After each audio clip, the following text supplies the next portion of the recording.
Го поканувам сега доктор Наум Пановски, нашиот истакнат режисер, јавен деец и писател, да ми се придружи овде и да ни го поднесе своето излагање на темата од историјата до меморијата и назад, слики од македонската борба за слобода и самостојност, запаметени во Црнила, во драмата Црнила од Кове Чашко.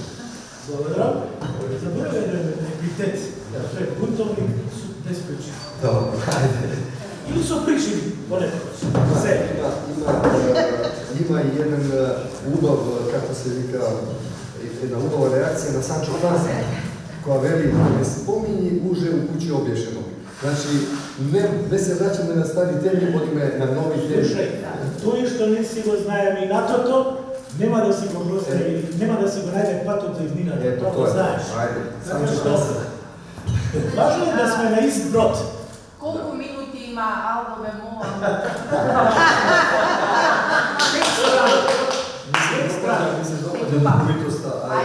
Пет страни, тоа ти е 8,5 минути. А тоа можете да му верувате, зашто беше учесник во детската радиодрама и кога Спасен Нелов им даваше ова една картичка, една страничка, тоа ти е 2,5 минути. И тоа е така.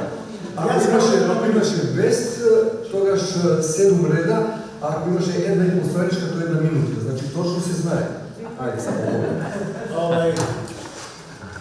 Ова нешто да ми работи, не ми битно, тоа да ќе се снадам. Прво, она што е традиционално, односно, кој што е протокол за тој албум, да ти речам фала малку.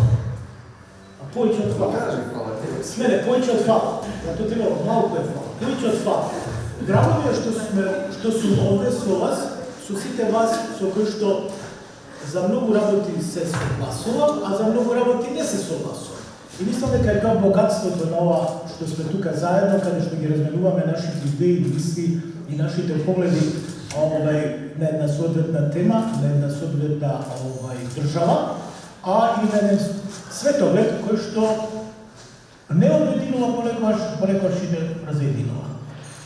Но на што е битно ќе се навратам на последната, како се вика, од вчера разговорот, а тоа е мојата постојана идеја и заложба дека ние мораме да се најдеме во онаа точка што се вика најмал заеднички содржател и оттаму да ги решиме проблемите кои што не се само индивидуални, него кои што се колективни, кои што се дел на една колективна свест, на една колективна ако сакате идеја и состојба и нешто што се нарекува национален идентитет. За личниот идентитет тоа е друга приказка. Тоа има малку поинако мислење, но во секој случај, еве сме овде во една друга ситуација. Боже мој. Ало, 2, 3. Знаете, понекогаш е тешко да се зборува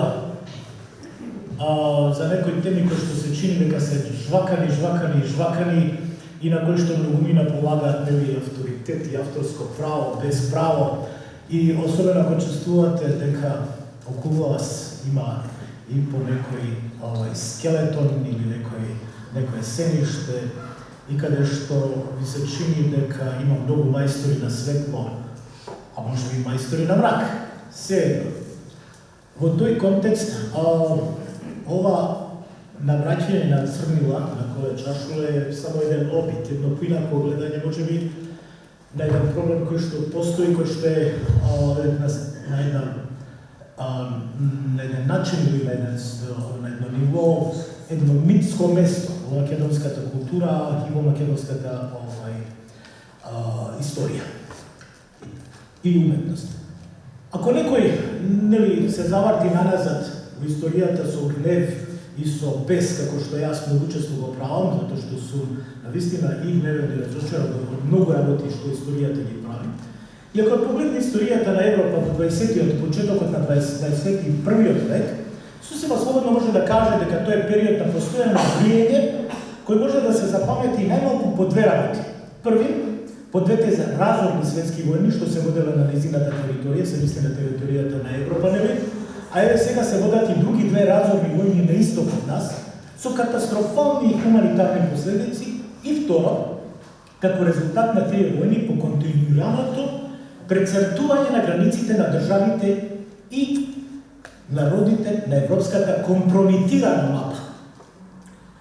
Од самиот почеток до самиот крај на 20 века и денес европските народи во име на крв и почва се бореа и се уште се борат меѓу себе за нови земји, за нови територии, за нови карти.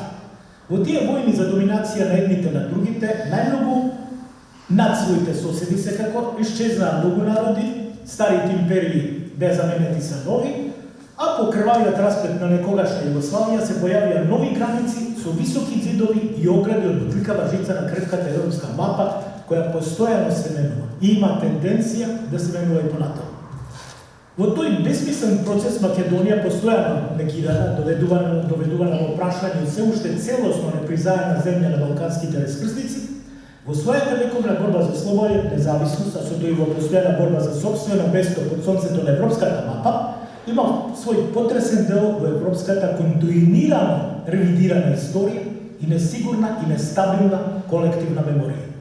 Без шанса да има точна, под наводници точна, бидејќи она има точна, ли ја проблематизираат, да има точна историја во тој период и без да добие сериозно признание од мнозинството европски народи во оваа борба за слобода и национална и социјална независност и равноправност, која што всушност е борба за живот со човечки лик.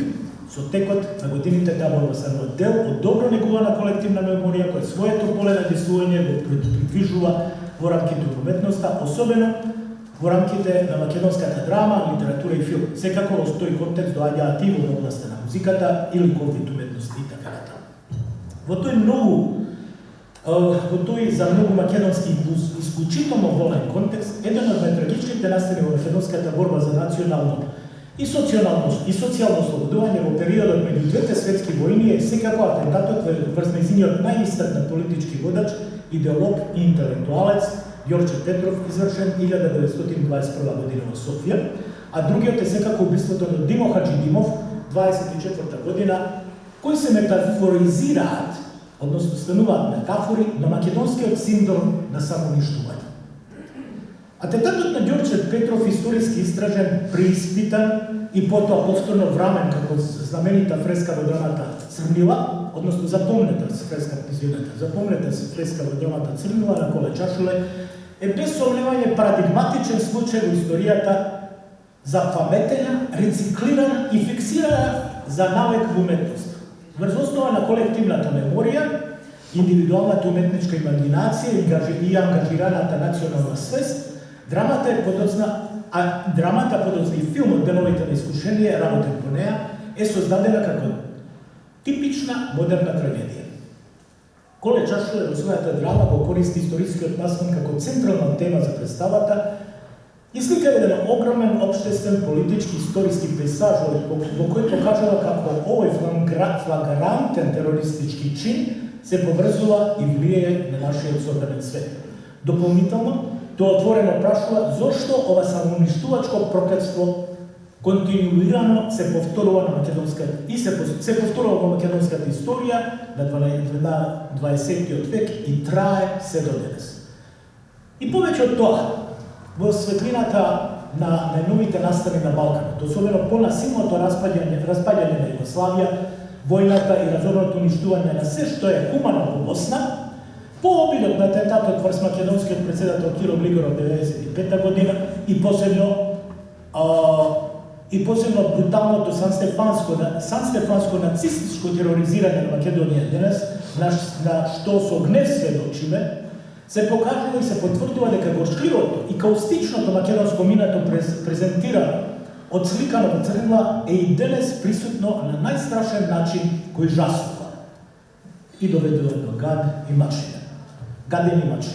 Токму затоа атентатот на Ѓорче Петров станува и не е само метафора за македонскиот мрак и самоуништување, туку тој станува и метафора на европскиот мрак, на неговите дамки, мрачни петна и квасен. Во Црнила всушност поимот историја се појавува на повеќе нивоа. Првото и веројатно најпрепознатливо ниво во Црнила е самиот историски настан, по тројната подела на Македонија во време по двете балкански војни 1912-11 и повторното мапирање на Европа во Версај 1919. Македонија повторно е заборавена и оставена во темнината, во мрачната чекална на историјата. Односно, Македонија е оставена на маргините на Европа, речиси повеќе од еден цел век да го чека незиното национално, културно, јазично и државно признавање и прифаќање во семејството на европските народи. Во тој период, од крајот на Првата светска војна, па речиси се до денес, оние соседите кои ја распарчија и поделија меѓу себе, направија се за да го уништат целокупното постоење на македонската нација, па и самата идеја за Македонија. Македонизмот за нив е исто толку застрашувачки колку што и онај марксистички бауч што се шири низ Европа и од кој тие и едните и другите и третите крајни десничари, нацисти, фашисти и секакви грозничари се плашат. Во црнила, а и во реалноста, бугарските екстремни националисти во соработка со врховистите, а особено активни во тој контекст. А врховистите, како што е познато, се членови на екстремната терористичка организација составена од македонски предавници, платеници и бугарски екстремни националисти, кои сметат дека македонската борба во Македонија треба да биде дел од Бугарија, кои се представуваат како македонски револуционери, а всушност ја распродаваат и работат против Македонија и незините интереси, и се тоа се главна пречка за македонското ослободување и осамостојување. При тоа, помеѓу периодот од 21 и 34 година, врховистите поддржани од бугарската круна, која подоцна станува екзекутор на нацизмот во Македонија, организира и извршува серија атентати врз најистакнатите македонски интелектуалци и политички водачи, и тие водачи се оние безнаводници, оние бездомници кои ги бркаат по улиците на Софија како бедни кучиња, како што во својата драма ги опишува своите овие жртви на бугарскиот терор. А името на Ѓорче Петров е на врвот на листата на терористите. Тоа е нивна прва жртва, бидејќи личност со најголем интегритет и најпочитуваниот авторитет и поседува непосредна популарност кај македонскиот народ, како во Македонија, така и меѓу политичката и економската емиграција во Бугарија. И врховистите го убиваат на најперфиден начин, без милост, кугајќи му в грб. Овој добро познат настан, кој речиси митологизира во македонската историја, е и почетна иницијална ситуација и централна тема во драмскиот дискурс на Коле Чашуле. Всушност, Чашуле го трансформира овој историски настан во глобална метафора во своето дело Црнила и го користи не само како историски факт, туку како хоризонт на кој го отвара диалогот со историјата. Односно, копајќи во болното и трагично минато на Македонија, тој ја преобразува под наводници историјата со големо и, завршени наводници, како што ја нарекува со сарказам, во мрачен пейсаж, каде што читателите и гледачите се ставени по позиција на сведоци, кои се сеќаваат и сведочат за последиците и резултатите на европската демократска историја. Трагична историја која е за некого мајка, а за други маќа. Во случајот на Македонија и македонците, таа е без сомневање маќа. Истражувајќи ги невралгичните точки на македонската травматична историја, македонскиот отпор и борба за турбулентни времења, Чашуле во правливите досиеа на грдото минато на Македонија открива парадоксален и парадигматичен случај на самоукинување. И оцрнила го презентирато македонско проклетство низ една бедна група луѓе кои се затворени во сопствениот трагичен ќорсокак, кои се јадат меѓу себе, се ждерат и кои преживуваат како безмилосни и брутални платеници и атентатори за туѓи интерес.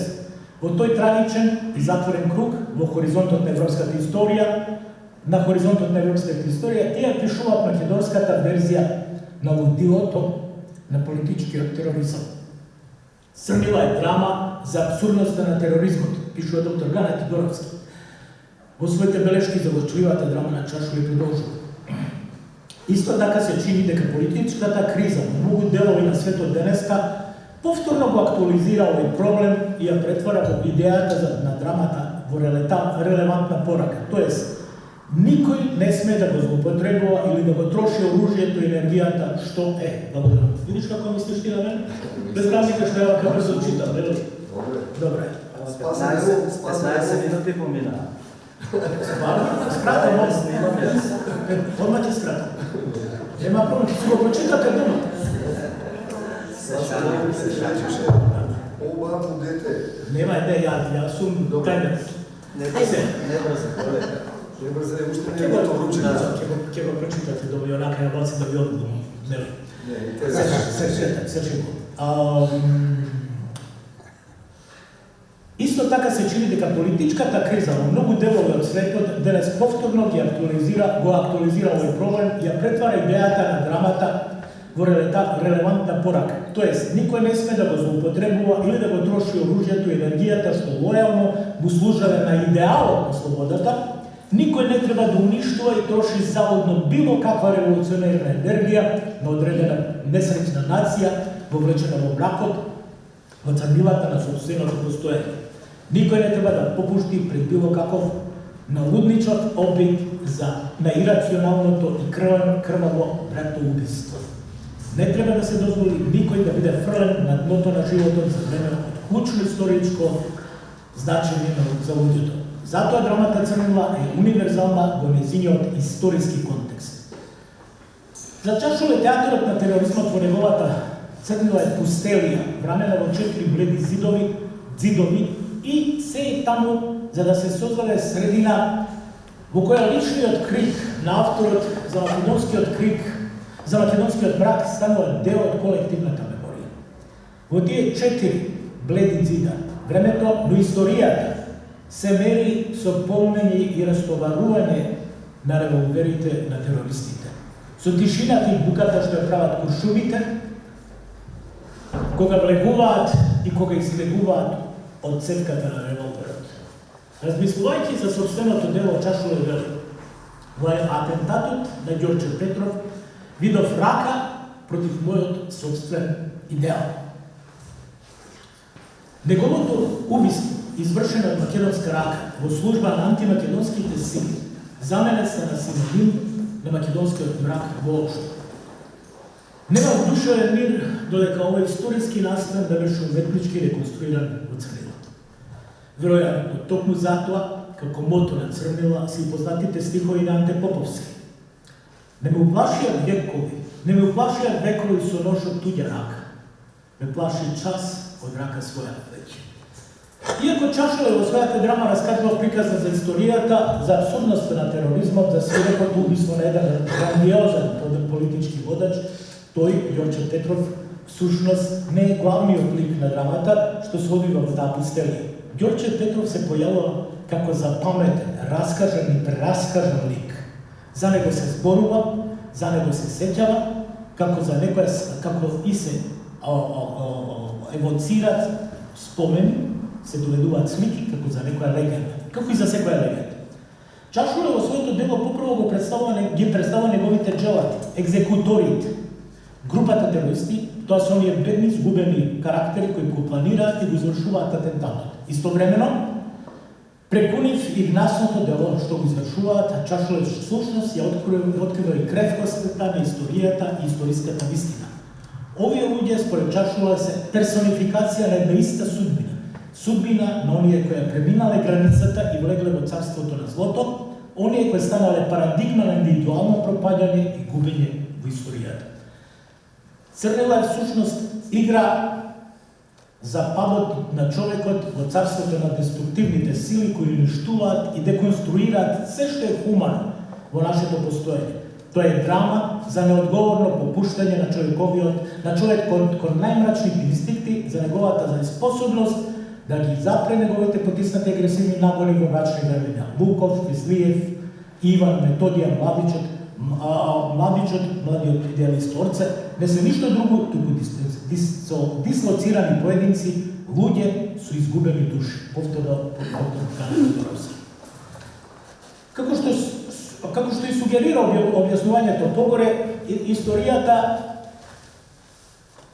македонската историја се појавува и на едно друго ниво во Црнија. Историјата е палимфест, значи подложна да биде преработена. Всушност историјата, која како што се веќе забележавме централна точка, упориште, во оваа драма е елемент за кој ликовите се целосно свест iako se i sami ti izgubeni во виталот на македонската историја, те се создаваат, те го создаваат, го реинкарнираат во негативен смисол тој историски вртмук. Тие се и негови креатори и негови жртви. Всушност, тие се свесни дека се активно учесници во нејзиното создавање и минување, па затоа се способни да искриват, да изопачат историјата, да ја обликуваат во согласност со дадените наредби и на крајот да ја злоупотребат во име на нивните господари, скриени во царските двори на бугарскиот нацистички двор. Господјо Христова, ние сме тука, Господја Христова, по многу важна причина. Имаме должност од историско значење, историска за нашата кауза. Вели Луков, еден од терористите кои се упаднати како натрапници во нејзиниот дом и кои го имаат претворено во своја терористичка база за подготовка и извршување на атентатот. Во тој момент, самиот почеток на представата, тој подлог манипулира со неа, исто како што манипулира и со младиот револуционерен идеалист Орце, кој најискрено верува дека тој е избран да исполни задача од историска важност за неговата неослободена земја и за својот неослободен македонски народ. Луков всушност открива дека историјата е само мотор под деструктивната терористичка машина и дека воопшто не е во грижа за неа, за историјата. Тие ја користат, ја злоупотребуваат, ја манипулираат и ја искривуваат за да го заведат и заробат младиот им искусен револуционерен идеалист во неговата смртоносна мрежа. Како резултат на тоа ќе можат да го направат младото колобредо момче джелат и екзекутор на атентатот. А со тоа ќе биде обвинет за злостворството и фрлен на буништето на историјата како предавник. Преобразувајќи го во марионета и шкрапало на револверот во нивните крвави раце, тие, Луков и неговите визерници, ќе го претворат Орце во убиец на неговиот идеал, во име на истиот идеал. При тоа, тие не само што ја создаваат македонската историја според нивни услови, по нивни терк, според ликот на нивниот зол Бог, туку манипулирајќи или искривувајќи историската вистина, создаваат и трагичен херој. Тоа е младиот револуционер Орце, кој покрај се сеќава на своето често минато и кој би сакал во иднина да биде запаметен по идеалната историска вистина за која се залагал, а не по злоделото кој го стори. Во ова писмо, го објаснува Луков писмото на Орце до непознатиот читател, напишано неколку минути пред неговото самоубиство, тој, млад човек, ме нарекува предавник и ми се заканува со историјата, ме наречува и порачува неиза на историјата да го задржи в убав спомен. Како историјата да е споменарник или момински дневник. Еј, брат мој, може би сето тоа во некоја друга историја и да е ново. Во нашата, не. Во македонската историја, брат мој, има само едно. Предавници. Досега барем. И ти не кажуваш ништо ново со тоа што ми нарекуваш мене предавник. Кој знае, по ѓаволите, може би имаш право. Но тоа не е најстрашното. Најстрашното е во тоа што се ова околу нас свршува како затворен круг. Денес е Ѓорче мртов си и ти. Па што? Сепак, никој не мисли дека се ова е некаков крај. Иванов, драг мој, за мене веќе смислува некој нов Ѓорче, го именува, веројатно, Димов, или некој кој знае како, и готов е веќе утре да ми го нарачат мртов. Со истата закана, дека ако не отиде неговата глава, односно дека не отиде главата на тој нов Ѓорче, ќе отиде мојата. А Иванов, малечок мој, зборува како и ти за Македонија, а таа е мртва, одавна мртва, први во нашите срца, а после таму каде што бараш ти во историјата. И секако тоа не е крајот на потресната палимпсестна македонска историја. Со текот на годините црнила стана не само нов јазичен исказ, код на македонскиот јазик и култура, туку станува и метафора за повеќе од една очајна генерација македонци, која од една страна беше несретна и изгубена во европските лабиринти на колективното малтретирање, а од друга беше заробена во лабиринтите на собствената индивидуална беда, па затоа и беше принудена да ја прифати абсурдноста на тероризмот. И како што истакнува професор Ганет Тодоровски, на тој начин почна братоубиството. Во нашиот дом се појави лошото од сите зла на светот. Никако резултат на тоа, во хронологијата на тероризмот на 20. век, ние како народ станавме првите жртви на собственото борчливо проклетство. Гледајќи низ очите на многу генерации, кои нашата собствена историја се чини како да е тоа еден долг синтир на црнила. Во црнила на чашуле зачната пред околу 60 години, драмата за мракот на историјата се појавува на уште едно ниво, изненадувачко ниво.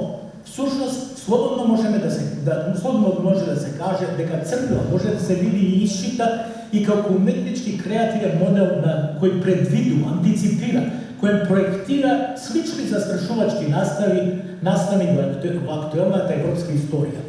Од бруталните атентати на Алдо Моро кон крајот на 70-тите, преку атентатот на папата неколку години подоцна, до обидот за атентат врз македонскиот председател Киро Глигоров, Европа повторно е сведок на ужасот на тероризмот, омразата и уништувањето. Европската историја е присутна според низиното најлошо сценарио. Односно, се чини дека животот ја имитира уметноста на сите нивоа, наместо да биде инспириран и просветлен од неа.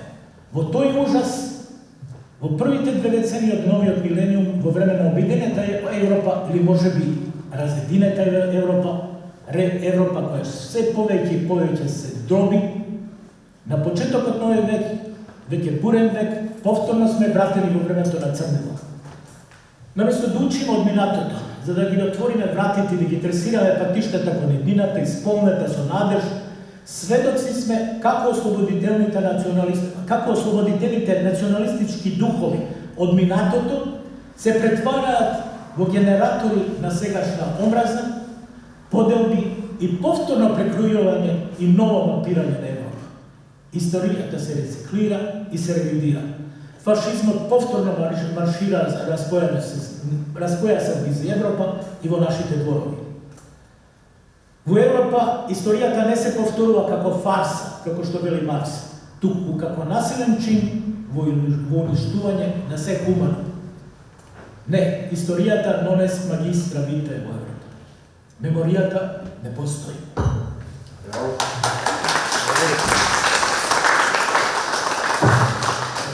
Колку вечица? На 15 минути? На 30 минути? 30. 25.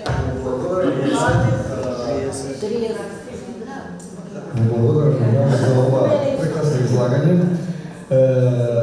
Некој страста, духот, сеќата, веселата, а некој бесот ги насочуваат кон убави есеи. Тоа токму тој го има направено во овој есеј, му честитам, му благодарам. И уште еднаш се потврдува дека и овој наш собир објаснува зошто Македонија е постојана во историјата. Зошто е зацапана во историјата, во минатото. Слушнавме од Кочо за овие страшни трагедии и убиства на нашите лидери, на нашите татковци од 904-та по Илинденското востание и пред тоа уште од браќата Миладиновци, па се до 913 година, а потоа продолжува оваа приказна, оваа трагична приказна на братоубиството и тие клинови на омраза во самиот народ длабоко се забодени. Овој наш собир и овие наши прилози што ги правиме врзовното тkiво наше македонско да си го пронајдеме и да го зацврстиме. Ти благодарам Бог. Јас ви благодарам на сите. Благодарам на вниманието. Со оглед на годините, веројатно сум заборавил да бидам глумец и може би негде некои интерпретации не беа на нивото дали како што заслужувате. Како што вие заслужувате, но се надевам дека некои од мислите и пораките на Коле Чашуле и на Гано Тодоровски допреа до нас.